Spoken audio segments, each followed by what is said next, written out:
Segunda-feira! Ups, este entusiasmo à segunda-feira, semelhante ao de sexta-feira, baralha a malta, não é? Bem, edição da Cor do Dinheiro do dia 14 de fevereiro, do ano da graça de 2022. O meu nome é Camilo Lourenço e, como sempre, às 8 da manhã, salvo casos raríssimos e excepcionais, estou aqui para lhe apresentar a análise da economia e política nacionais. Olha, antes de irmos ao programa de hoje, deixe-me só fazer referência a um pormenor que aconteceu na rede social Twitter este fim de semana. A CNN Portugal, às tantas para interpretar a crise russa/ucraniana, chamou um senhor chamado Bruno Madeira, acho que é assim que se chama, para comentar a situação. E houve uma distinta, Mafalda Pratas, uma distinta frequentadora desta rede social, que escreveu que as televisões deviam fazer o disclosure completo daquilo que é os comentaristas que trazem, porque este senhor Bruno Madeira foi apresentado como investigador da Universidade do Porto, coisa que parece que ele é, mas também acumula com sócio/militante do partido, ou simpatizante do Partido Comunista Português. Descreveu a Mafalda Pratas. Não tardou nada que uma porrada de gente, desculpa a expressão, de caserna, da extrema-esquerda, nomeadamente encostada ao PCP, viesse ali cair em cima da senhora. O som não está bem? Bem, o som está baixo, desculpa, deixa-me lá ver se está tudo bem aqui com o som. E agora diga-me lá se está tudo bem com o som. Estou a achar estranho porque... Vamos lá. Pois, o som tem que estar péssimo, claro, exatamente, tem que estar péssimo porque se desligou entretanto o microfone. Olha, muito obrigado pela referência. Já agora faça-me só um favor, expliquem-me lá se agora está a chegar, se o som está bem. Há bocadinho, de facto, desligou-se aqui. Bem, muito baixo, bom, já está resolvido ou não? É que agora, de facto, estava desligado. Deixa-me ver aqui, bom... não pode estar, já está resolvido, ok? Eu já liguei o microfone. Bom, só de som ótimo agora, é isso mesmo. Bom, então vamos lá recomeçar isto. Estava eu a dizer que neste fim de semana, na rede social Twitter, aconteceu um fenómeno interessante. Uma senhora, Mafalda Pratas, que eu não conheço, colocou ali um tweet a dizer que a CNN Portugal tinha chamado a comentar a crise na Ucrânia/Rússia um senhor chamado Bruno Madeira, que é investigador da Universidade do Porto, mas que parece que acumula também esse estatuto com o ser ou militante ou simpatizante do Partido Comunista Português, não sei. E de facto, depois eu estive a ver a análise é mais do que tendenciosa. E a senhora dizia assim, convinha que se fizesse o disclosure, quando as televisões chamam, a televisão é outra pessoa, outra mesmo qualquer da imprensa, isto foi a CNN de Portugal, podia ser outro canal qualquer.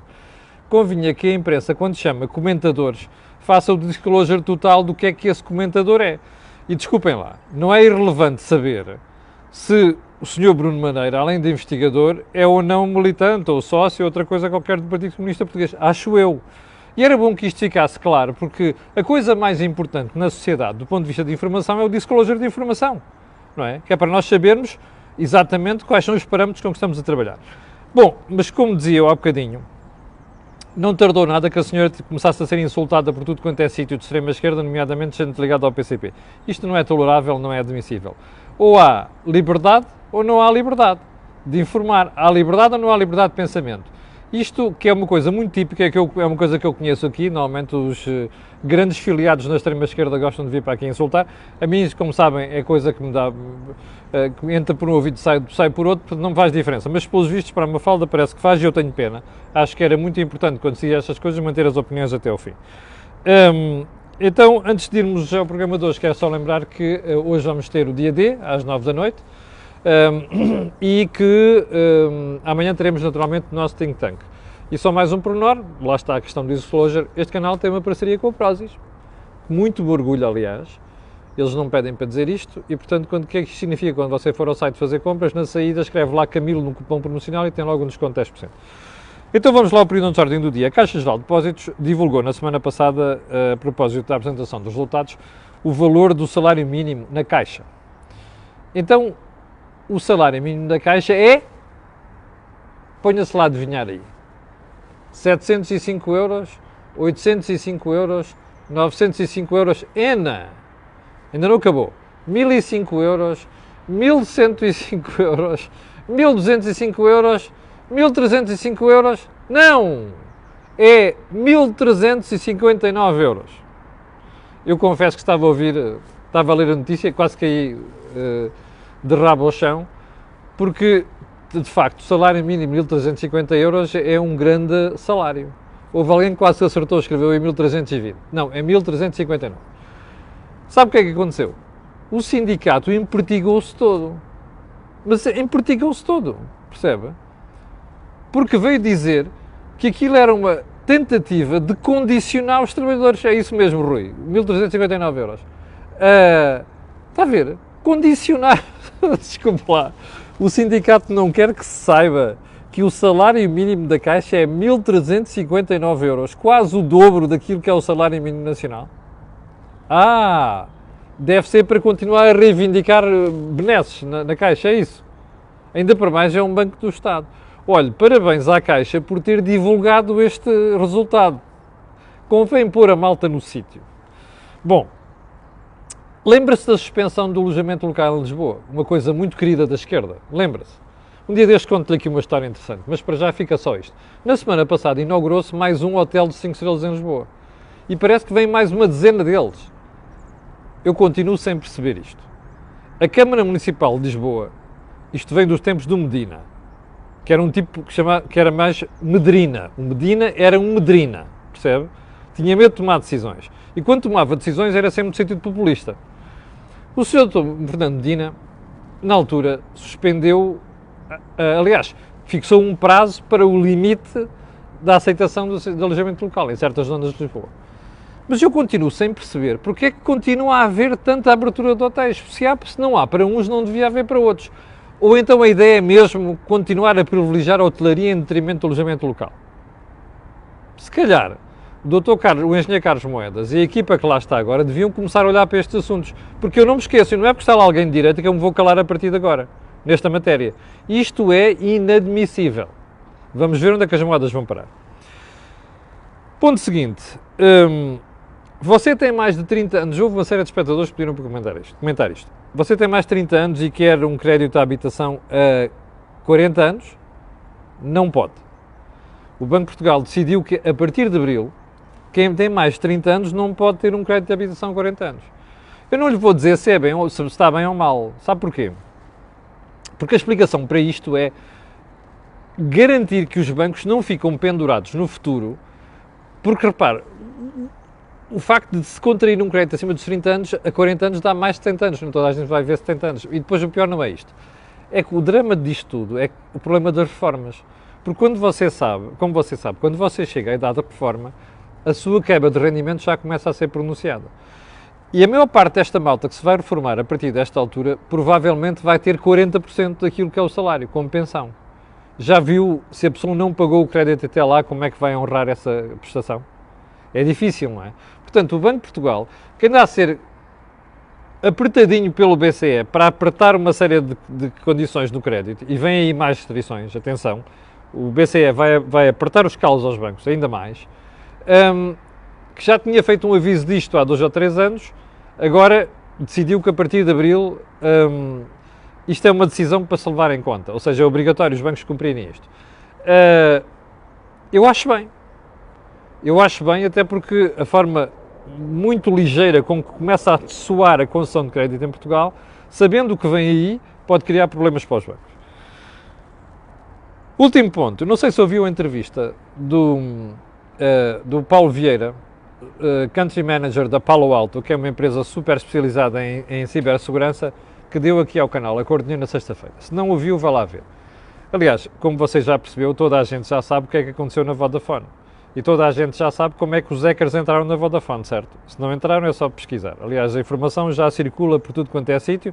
Já circulava na sexta-feira quando eu fiz a entrevista ao Paulo Vieira. Obviamente ele não quis abordar aquela questão em direto. Está no seu direito, mas eu posso dizer-lhe aqui que aquilo que já uma vez falámos em relação à questão da empresa. O grande problema da cibersegurança tem a ver com as pessoas. os hackers e outros entram sempre, ou quase sempre, ou na esmagadora maioria das vezes, por um elo mais fraco, que é o elo pessoal. As pessoas, os trabalhadores, os funcionários das empresas. E agora o problema é que, e vamos tratar disto, continuar a tratar disto nas próximas semanas, as empresas apanharam um susto, porque eu acho que o Paulo Vieira tem razão, quando diz que há um antes Vodafone e um depois Vodafone na história da cibersegurança em Portugal. Posso lhe dizer, porque foram conversas que tive nos últimos dias com uma série de empresas e também com especialistas, que um grande número de empresas em Portugal está preocupado com esta questão. Vai fazer alguma coisa ou é só questão do susto? Já agora, as empresas de cibersegurança que se debatem com uma dificuldade muito grande, que é contratar mais pessoas, e pessoas nomeadamente novas, para esta função, estão a enfrentar dificuldades sérias. E a explicação é só uma. A maioria da malta nova, gente muitíssimo talentosa, que está a ser aliciada para ir trabalhar para estas empresas, primeiro é escassa. São poucas pessoas. Em segundo lugar, as empresas estrangeiras levam aqui uma grande vantagem. Porque não lhes pagam 2.000 euros, nem 3.000 euros, pagam-lhes fortunas. Ora, explique-me quantas empresas portuguesas podem pagar isto. Isto é um aviso. E é um aviso para aquelas questões que talvez tratamos aqui, que é esta pancada que o Governo tem, este Governo que lá está, e o anterior, não sei quantos vamos dar condições aos jovens no IRS, é tudo bullshit, está a perceber? Porque esta malta sai de Portugal e vai ganhar dinheiro lá para fora, não é ganhar dinheiro, é ganhar fortunas. Mas, uma parte destas pessoas já nem sequer vão para fora, ficam em Portugal a trabalhar para empresas estrangeiras, porque hoje em dia, com as bandas largas e outras coisas do género, há muita gente, eu conheço uma série de pessoas que trabalham aqui para empresas estrangeiras. Não ganham exatamente o que ganhariam lá, mas ganham muito acima daquilo que se ganha em Portugal. Portanto, isto é um desafio sério. E é um desafio que tem muito a ver também com a questão da fiscalidade. Vamos lá ver se a gente percebe isso. Caso contrário, estava só aqui a acertar a câmara, caso contrário vamos ficar depenados do ponto de vista de recursos humanos de excelência para tratarmos estas questões. Bom, antes de irmos aos assuntos de hoje, quero só passar rapidamente pela excitação em torno do novo governo. Como você sabe, anda para aí uma grande adivinhação à volta do novo governo, do que é que se anda a conversar, quais são as ideias de António Costa e por aí adiante. Bom, eu não vou adiantar muita matéria nisto, vou apenas dizer que essa excitação tem alguma razão de ser, porque nos últimos dias, ao contrário do que o Dr. António Costa disse, de facto já houve aqui alguns zunzuns internos dentro do Partido Socialista, gente próxima dele, em relação àquilo que se está a pensar fazer, o que é que não se está a pensar fazer. Uma coisa é certa, se aqueles nomes que foram avançados aí no fim de semana para lugares no governo se confirmarem, isto é uma desgraça, porque significa que é gente pouco capaz, algumas delas, e por outro lado, porque isto não significa reforma nenhuma, nem significa abertura nenhuma do governo, é mais do mesmo. Mas aguardemos, que eu não gosto de especular à volta desta matéria. Segundo ponto ainda, antes de irmos à agenda de hoje, que é uma agenda chata para as pessoas, já lá vou, eu vou-lhe passar aqui em revista as manchetes dos jornais espanhóis de hoje. Estes são os Economia, ok? O Expansión. El PP gana, pero necesita a Vox para gobernar. El Economista está aqui em baixo, aquela fotografia que ali está, o Mañueco, lá está o problema do PP, que não consegue governar Castilha e León sem o Vox. Isto é os 5 dias em PP em manos de Vox para governar em Castilha e León. E já agora, para não falhar, o jornal de referência, que é, perdão, isto até está, desculpa lá, está ao contrário, mas eu vou-lhe pôr isto em como deve ser para você poder ler. El PP queda em manos de Vox. Onde é que eu quero chegar? Aqui. Deixa-me lá mostrar. Faça-me o favor de ver se algum jornal português, deste de hoje, traz a matéria das eleições na região espanhola de Castilha e León e o que se passou ali. Então é assim, como sabe, a Espanha vive de autonomias, não é? Esta região foi a votos, Castilha e León. E o que aconteceu foi que o PP ganhou por uma margem muito estreita. Aliás, vou-lhe dizer qual é que foi essa margem. Ixi, caramba. Desculpe lá. Essa margem foi uma margem muitíssimo estreita. Deixa-me só ir aqui e ver se consigo passar isto. Bom, só um segundo. Então, o PP teve cerca de 31 lugares, o PSOE 28, mostra a quebra do PSOE em Espanha, o Vox 13. Ora, bom, o Ciudadanos foi obliterado. O Ciudadanos é só cometer erros em Espanha desde que atirou Rajoy abaixo e colocou a esquerda no poder. O Ciudadanos é só disparados. Vamos lá ver se a Iniciativa Liberal em Portugal tem juízo. Aprendam alguma coisa com isto. Bom, mas o que é que isto significa? Que a região de Castilha e León só vai ser governada a partir de agora se o PP fizer um acordo com o Vox. Bom, a situação em Espanha está a mudar radicalmente. O que eu acho impressionante é a alergia que em Portugal parece que temos em relação àquilo que se passa em Espanha. Como eu costumo dizer, se me põem los pelos de punta, perceber que nós não estamos a olhar para o lado e tentar entender o que se passa em Espanha e o que é que isso pode significar para Portugal. Aliás, deixe-me dizer-lhe que a Espanha, que nos últimos 30 anos ou 40 anos cresceu muito mais do que nós, percebe? Vai começar a entrar neste momento em declínio. E isto é necessariamente reflexo do socialismo que se instalou em Espanha, particularmente com este maluco que lá está. Não tem talento nenhum para ser primeiro-ministro, nem tem talento nenhum para ser político. Mas sobre isso haveremos de falar em seu devido tempo. Então vamos lá aos assuntos principais de hoje e vou começar por um tema que eu abordei aqui na semana passada em relação à função pública. Porque houve espectadores que não perceberam muito bem ao que tudo indica e questionaram-me sobre o assunto, mas eu vou dizer, é muito simples. É um trabalho que está no Jornal de Negócios de sexta-feira da semana passada. E o Jornal de Negócios, Disclosure, é o jornal para que eu trabalho. E que diz que os salários reais caíram no último trimestre do ano passado. Porquê? Porque o salário bruto cresceu 1,9% e os preços subiram nessa altura 2,4%. Portanto, se o salário sobe isto e a inflação sobe isto, quer dizer que você está a perder poder de compra. Ou seja, não lhe dei uma grande novidade na sexta-feira. Estava-lhe a falar para 2022. Mas sabe o que é mais interessante aqui? É que este crescimento dos salários, este abaixamento, esta quebra salarial, em termos reais, foi mais acentuada aonde? No Estado.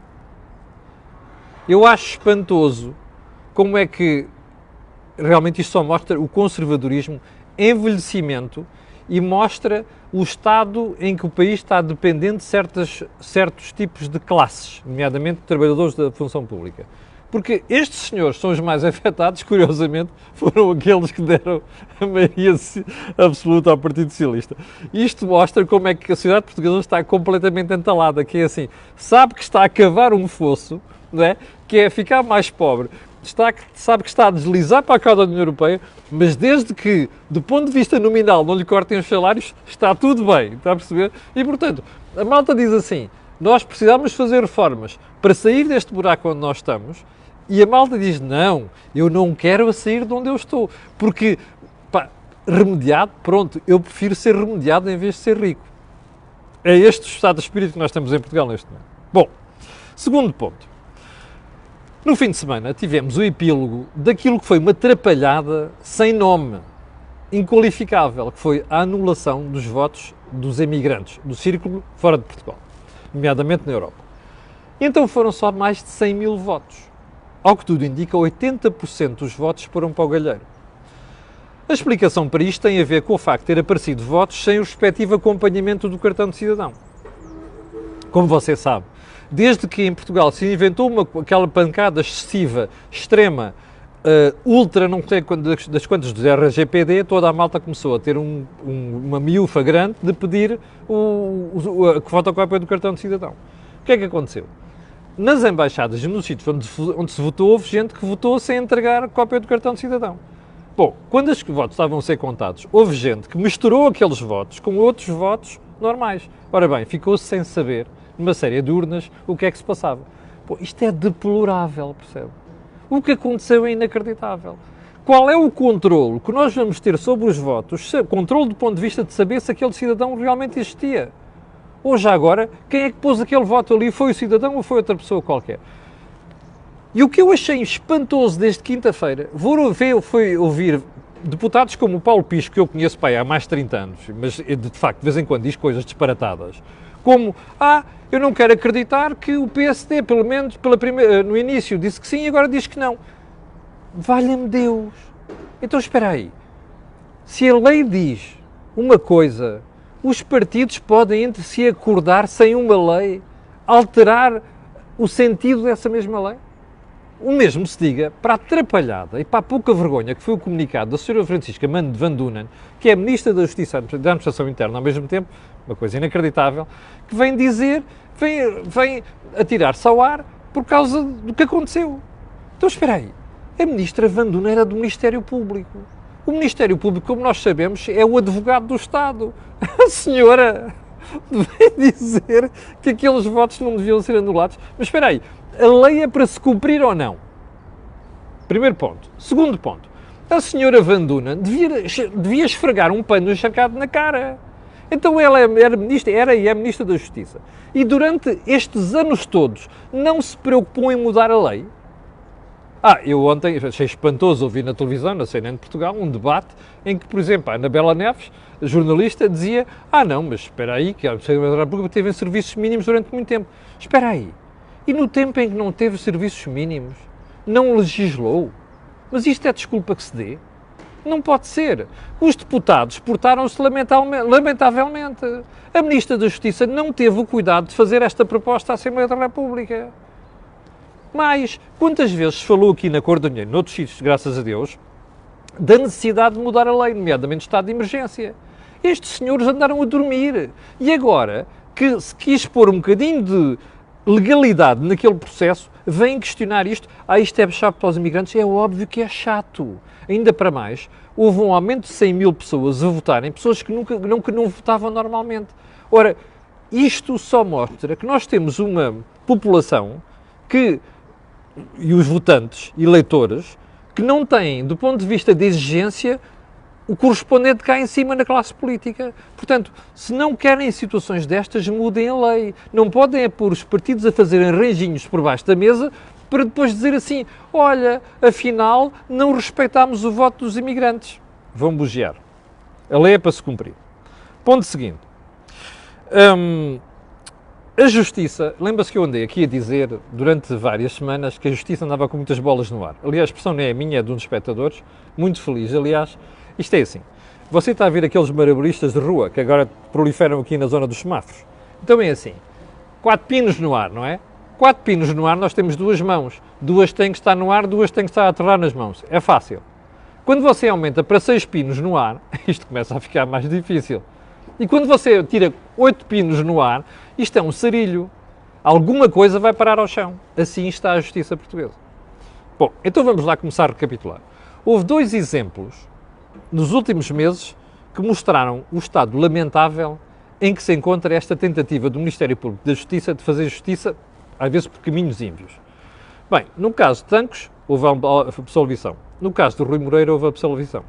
Na semana passada, como você se recorda, eu falei aqui com alguma cautela da história do atentado. E você se recorda-se também, quando foi da história de João Rendeiro, eu critiquei aqui o Diretor Nacional da Polícia Judiciária, e critiquei veementemente, dizendo que o senhor estava a fazer show-off. Porque andou a correr os canais todos de televisão, a dar entrevistas a jornais, a falar da coisa magnífica que a Polícia Judiciária fez. Bom, desde a história do atentado, ou do pretenso atentado, ou lá o que era aquilo, porque nós não temos elementos suficientes para dizer se ia haver, se não ia haver. Até agora, nós vimos uma coisa, outra vez a tentativa de protagonismo da Polícia Judiciária portuguesa. Bom, isto é inadmissível.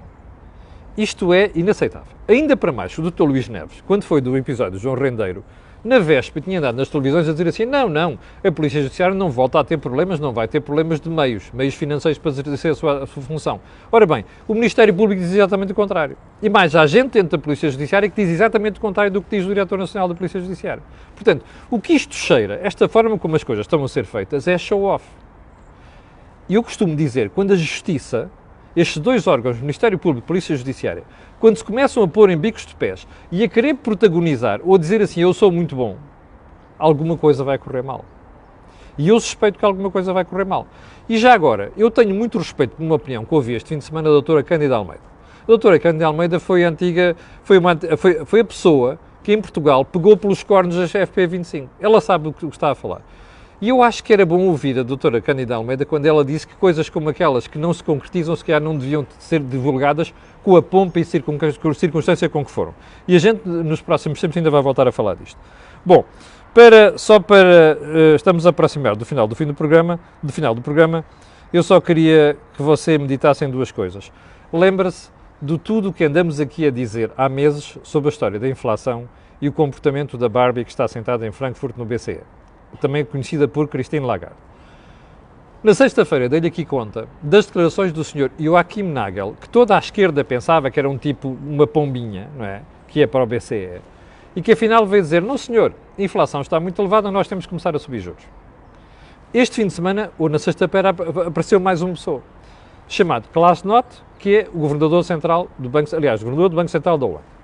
Estes dois bancos centrais são dos que têm mais peso dentro do Conselho de Governadores. E o que está a acontecer neste momento, até porque a Áustria vai seguir estes senhores também, é uma pressão muito grande para a senhora Lagarde abandonar o laxismo que a política monetária europeia neste momento revela. Ainda para mais, porque na sexta-feira apareceu mais um dado de crescimento da inflação de 7,5% nos Estados Unidos. Imagine só, 7,5%, o valor mais elevado em 40 anos. O que é que isto quer dizer? Nós estamos muito mais próximos de uma mudança da política monetária do que as pessoas esperam. E já agora, isto não é falar no ar. Isto tem implicações para si que está desse lado. Para as empresas e para as famílias. É bom estar atento a isto porque vai haver muita novidade sobre esta matéria nos próximos tempos. Eu não vou terminar sem a frase da semana, dita pelo presidente do Observatório da Solidão. Veja lá, Observatório da Solidão. Eu não sabia que havia tantos observatórios em Portugal. O que é que diz este senhor, Adalberto Dias de Carvalho? Portugal devia criar uma Secretaria de Estado da Solidão. Eu ontem, quando li isto, ia caindo ao chão. Não fora estar sentado. Imagine só. Nós estamos a falar em reduzir o tamanho do governo. E há um senhor a propor, do Observatório da Solidão, a propor que Portugal devia criar uma Secretaria de Estado da Solidão. Se calhar devíamos criar também uma Secretaria de Estado do Disparate, digo eu. Quero agradecer às 8.300 pessoas que estavam em direto há bocadinho. Quero pedir a estas pessoas e outras que vão ver aquilo que peço sempre, colocar um gosto e fazer partilha nas redes sociais. Já sabe porquê. Aquilo que houve aqui, não houve em mais sítio nenhum. Só mais um pormenor. 21 horas, dia D. Quanto a nós, amanhã às 8 da manhã estarei aqui para lhe atazanar o juízo. Muito obrigado e tenham um grande dia.